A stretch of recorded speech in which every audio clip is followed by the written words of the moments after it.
ଝାମ୍ପୁଲି ଗ୍ରାମରେ ଲିନୁ ନାମକ ଅତି ବୁଦ୍ଧିମତୀ ଝିଅଟିଏ ରହୁଥିଲା। ପଢ଼ାଶୁଣାରେ ସେ ଥିଲା ସବୁଠୁ ଆଗରେ। ସ୍ୱପ୍ନରେ ଲୁଚି ରହିଥିଲା ହଜାରେଟି ରହସ୍ୟ। ଦିନରାତି ବହି ମଧ୍ୟରେ ଲୁଚି ଯାଉଥିଲା। ସ୍ୱପ୍ନକୁ ସତ୍ୟ କରିବା ପଥରେ ଆଗକୁ ବଢ଼ୁଥିଲା। ପରିଶ୍ରମ ଥିଲା ସେ ଝିଅର ପରିଚୟ। ତାର ଥିଲା ଉଚ୍ଚ ଆକାଂକ୍ଷା। ଜୀବନର ବହୁତ ବାଧାବିଘ୍ନ ସହି ଆଗକୁ ବଢ଼ିଥିଲା। ସମସ୍ତ ବିପଦ ସହ ଯୁଦ୍ଧ କରି ତାଙ୍କ ଗନ୍ତବ୍ୟରେ ପହଞ୍ଚିଥିଲେ। ସଫଳତାର ପଥରେ ଆଗକୁ ମାଡ଼ି ଚାଲିଲେ ଏବଂ ଶେଷରେ ସେ ସଫଳତା ଲାଭ କଲେ।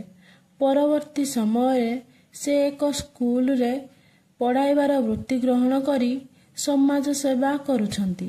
ଏ ହେଉଛି ଏକ ଗରିବ ଘର ଝିଅର ସଫଳତାର କାହାଣୀ।